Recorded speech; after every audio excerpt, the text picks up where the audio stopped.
देखिए, आत्महत्या किसी भी प्रकार से उचित नहीं है, न्याय संगत नहीं है। ध्यान रखिएगा,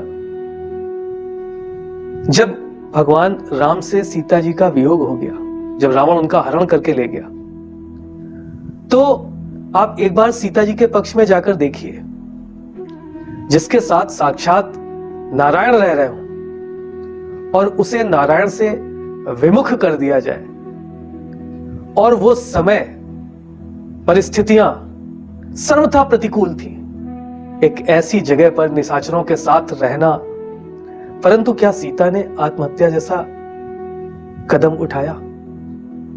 धैर्यपूर्वक परिस्थितियों से लड़ती रही। और ये ध्यान रखिएगा कि समय करवट बदलता है। यदि कभी आपके मन में आत्महत्या जैसा विचार आता है, तो इसका मतलब यह है कि आपके जीवन में धैर्य और सहन शक्ति की कमी है। सबके हिस्से में समस्याएं आती हैं, सबके हिस्से में आती हैं, चाहे कोई वो संत हो, चाहे ईश्वर हो। यदि उसने इस धरा में मनुष्य रूप में जन्म लिया है, तो उसके हिस्से में उसकी समस्याएं होंगी, और समस्याएं हैं तो धैर्य होना चाहिए। यह पूर्णतया एक अप्राकृतिक घृणित कृत्य है। शास्त्रों के अनुसार भी आत्महत्या किसी भी तरीके से ठीक नहीं ठहराई जा सकती। आप खुद सोचिए, मनुष्य के अलावा क्या कोई और जीव आपको आत्महत्या करता हुआ मिला? कभी किसी और जीव ने, चाहे परिस्थितियां कितनी भी खराब हो, अंतिम क्षण तक हर जीव अपने प्राणों के लिए संघर्ष करता है। यदि एक हिरन 3 तरफ से सिंहों से घिर जाए और चौथी तरफ खाई हो, तो भी वो खाई में नहीं कूदेगा। सोचिए, प्राणों का जो संरक्षण है वो प्राकृतिक है, प्राणों का त्याग प्राकृतिक नहीं है। तो आत्महत्या तो किसी भी स्तर पर क्षम्य नहीं है। जब भगवान हनुमान माता सीता से मिले, तो उन्होंने 1 माह का समय दिया था कि यदि प्रभु 1 माह में नहीं आए तो मुझे जीवित नहीं पाएंगे। उन्होंने ये नहीं कहा था कि मैं आत्महत्या कर लूंगी, उन्होंने कहा मुझे जीवित नहीं पाएंगे। मतलब वो स्वयं से संघर्ष प्रारंभ करेंगी, और इस अवस्था में परिणाम कुछ भी निकल सकता है। तो आत्महत्या किसी भी प्रकार से किसी भी चीज का हल नहीं है। It is not a solution.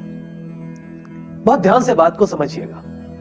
और कुछ लोग जब परिस्थितियां बिगड़ती हैं, उनके वश के बाहर हो जाती हैं, तो नशे की संगति में चले जाते हैं। नशा भी तो एक तरीके की आत्महत्या ही है। आप नशे में पड़कर कुछ समय के लिए अपने अस्तित्व को समाप्त कर देते हैं। आपको यह तक होश नहीं रहता कि आप कौन हैं। यही समय जो आप बर्बाद कर रहे हैं, यदि सकारात्मकता से अपनी विपत्तियों से लड़ने में लगा दें, तो मुझे नहीं लगता कि आपको किसी भी प्रकार की प्रत्यक्ष या अप्रत्यक्ष आत्महत्या करने की आवश्यकता पड़ेगी। यदि आप अपना संपूर्ण विवेक किसी भी समस्या में आप पड़े हो, किसी भी प्रकार की समस्या में हो, धैर्य से, भक्ति के साथ, समर्पण के साथ। और कभी कभी ऐसा होता है कि हम अपनी समस्या के जनक स्वयं होते हैं, तो हमको अपने वैचारिक अस्तित्व को समाप्त करना चाहिए और पूरी तरीके से एक नया प्रारंभ करना चाहिए। जीवन का नहीं, उसी जीवन में अपने व्यवहार का नया प्रारंभ करना चाहिए। आप अपने व्यवहार को देखें, कहीं ऐसा तो नहीं कि आपकी समस्याएं जिनसे प्रेरित होकर आप आत्महत्या जैसा निर्णय ले रहे हैं, वो आपके स्वयं द्वारा जनित की गई हो।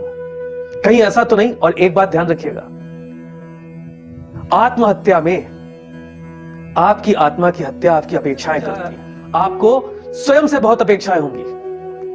आप अपने आप को सर्वथा सफल पाना चाहते होंगे, और आपके कर्म उस स्तर तक नहीं होंगे, तभी आपके मन में, मस्तिष्क में इस प्रकार के जघन्य कृत्य की बात आती है, तो कभी भी इस प्रकार का कोई भी निर्णय न लें।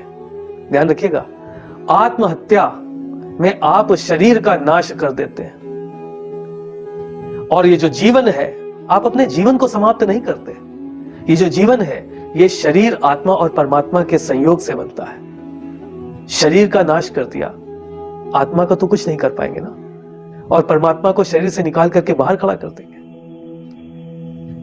आने वाले जन्मों तक के लिए इस जघन्य अपराध का दंड मिलता रहता है, और प्राण हरने और प्राण देने यानी जन्म और मृत्यु दोनों का जो उपक्रम है, उसे लिखने का जो अधिकार है वो सिर्फ ईश्वर के पास है। कि आत्महत्या करने का विचार आता है, विचार तो व्यक्ति के मन में यह भी आता है कि वो उड़ने लगे, तो क्या वो उड़ने लगता है? व्यक्ति के मन में विचार आया कि मुझे एक पक्षी की तरह उड़ जाना चाहिए, लेकिन उसे अपनी बाध्यताएं पता होती है ना, धैर्य और विवेक उसका साथ देता है ना।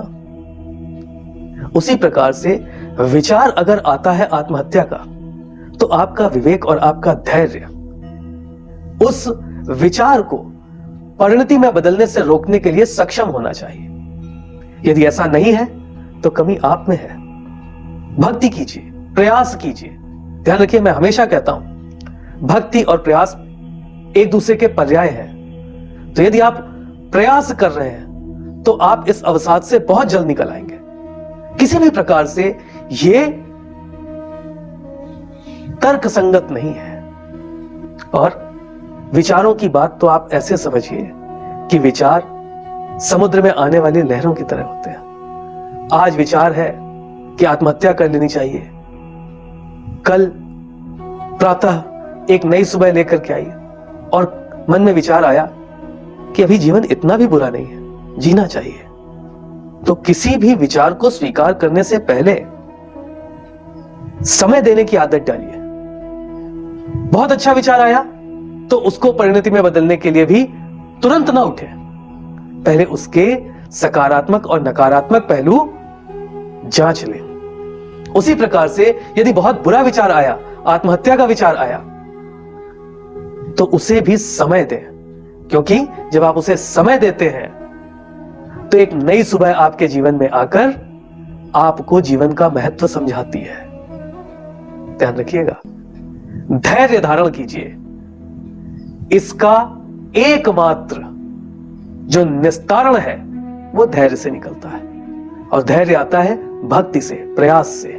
आप प्रयास कीजिए, प्रयास करने में सफलताएं असफलताएं दोनों प्राप्त होती हैं। परंतु जो व्यक्ति भक्ति करता है और ईश्वर दर्शन नहीं देते, तो ईश्वर से दर्शन न प्राप्त होने पर उसका प्रयास बंद नहीं होता, भक्ति चलती रहती है सतत अनवरत।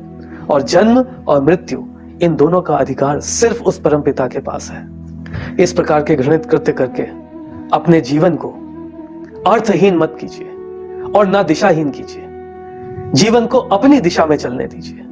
ध्यान रखिए, यदि आज आपके पास असफलता है तो निश्चित कल की सुबह में सफलता होगी, यदि आपका प्रयास लगातार जारी है। प्रयास कीजिए, भक्ति कीजिए, धैर्य धारण कीजिए और अवसादों से बाहर आइए। ठीक है।